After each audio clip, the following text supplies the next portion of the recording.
Hello everyone, स्वागत है आपका वीके गौर क्लासेस में। हम आज पढ़ेंगे वैदिक सभ्यता। फर्स्ट वीडियो में हमने वैदिक सभ्यता की इंट्रोडक्शन पढ़ा था। आज हम इसे विस्तार से पढ़ते हैं। टॉपिक हमारा में वेद। वेद किसे कहते हैं? क्या है आखिर वेद? वेद है वो वैदिक सभ्यता का आधार स्तंभ। क्या माना गया? आधार स्तंभ माना गया। वेदों में संपूर्ण ज्ञान निहित है। हमें वेदों से वैदिक सभ्यता या आर्य सभ्यता की जानकारी प्राप्त होती है। ओके, ये सुनने की परंपरा के कारण इससे श्रुति भी कहा गया है। क्या कहा गया है? वेदों को श्रुति। ओके, अब हम इसे पढ़ते हैं वेदों को। वेदों के प्रकार, यानी कितने प्रकार है वेद, कितने होते हैं? वेद होते हैं 4। कितने होते हैं? 4। फर्स्ट हम देखते हैं ऋग्वेद।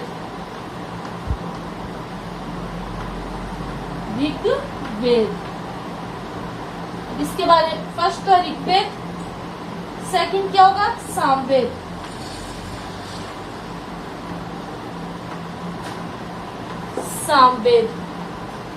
ऋग्वेद, सामवेद। थर्ड यजुर्वेद और अथर्ववेद।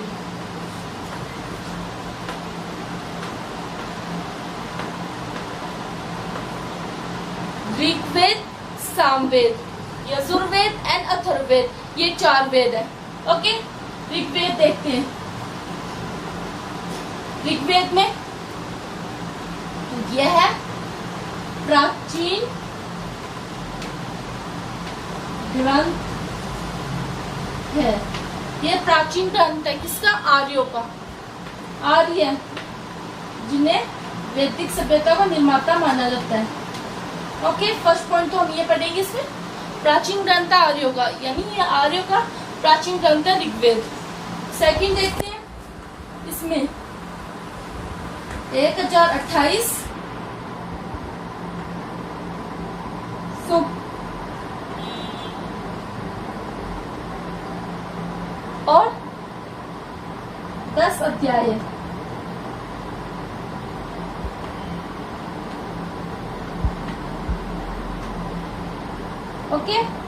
ओके, इसमें छंदों में क्या? छंदों में रचित देवताओं की क्या मिलती है? स्तुतियां मिलती है। ओके, नेक्स्ट हम देखते हैं ऋग्वेद तो हो गया हमारा।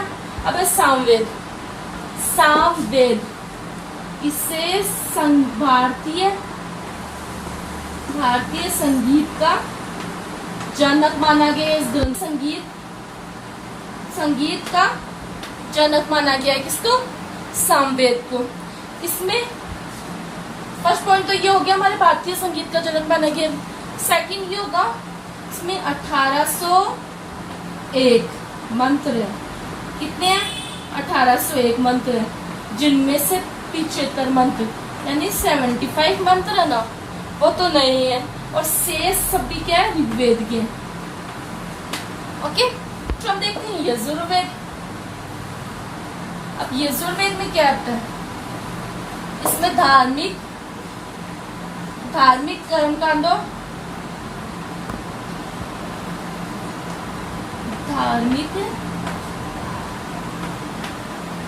कर्मकांड, यज्ञ से संबंधित विशेष में क्या? निहित। इसमें 40 अध्याय है। कितने अध्याय है? 40। और ये यजुर्वेद है, ये 2 भागों में बटा हुआ है। कितने? 2। एक तो है कृष्ण यजुर्वेद, एक तो होगा कृष्ण यजुर्वेद, और दूसरा होगा शुक्ल। कितने भागों में? तो Krishna Yajurveda and Shukla Yajurveda. Okay, Atharvaveda में क्या आता है? अथर्ववेद में अनेक विषय निहित है। इसकी रचना इसमें अथर्ववेद है, इसमें क्या है 20 तो क्या है सूक्त है, 20 तो इसमें सूक्त है।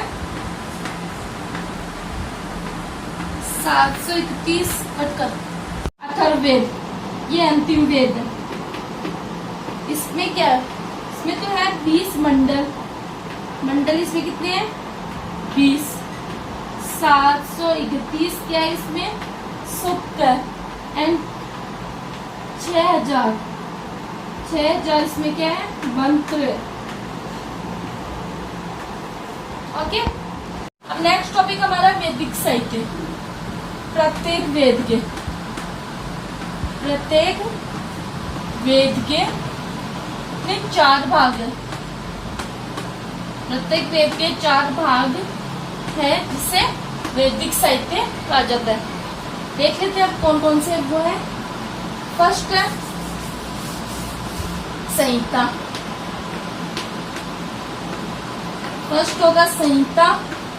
सेकंड क्या है, फर्स्ट संहिता, सेकंड होगा ब्राह्मण। थर्ड क्या है आर्णव और उपनिषद।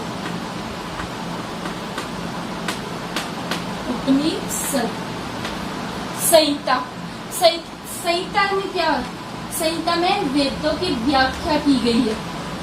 वेदों की व्याख्या किसमें की गई है संहिता में। 4 भाग होते हैं प्रत्येक वेदों के, उसमें संहिता, ब्राह्मण, आर्णव एंड उपनिषद है। जिनमें संहिता वेदों की व्याख्या जिसमें की गई है वो संहिता है। ब्राह्मण यज्ञ एवं कर्म कांडों पर आधारित जो साहित्य है वो ब्राह्मण में आते हैं। आर्णिक साहित्य ये होता है आर्णिक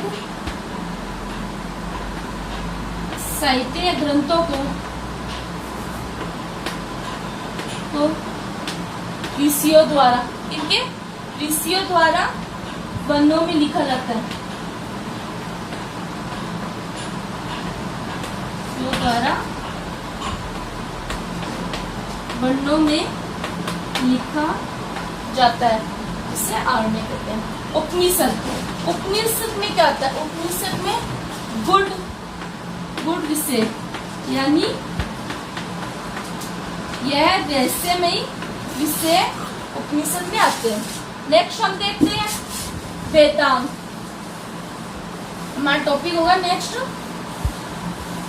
वेदांग।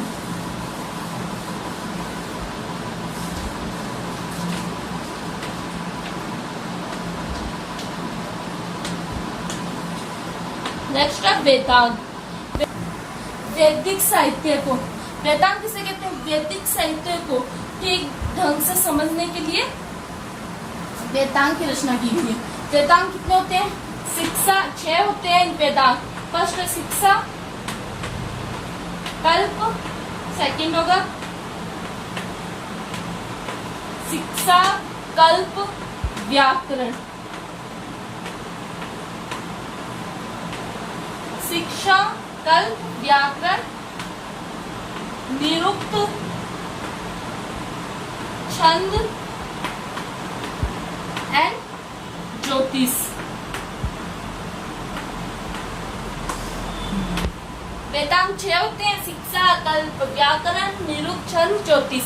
यदि आपको हमारा ये वीडियो पसंद आए तो लाइक, शेयर, कमेंट करना ना भूले और बेल आइकन को दबाएं। नेक्स्ट वीडियो में हम अलग से अगला टॉपिक पढ़ेंगे। ओके।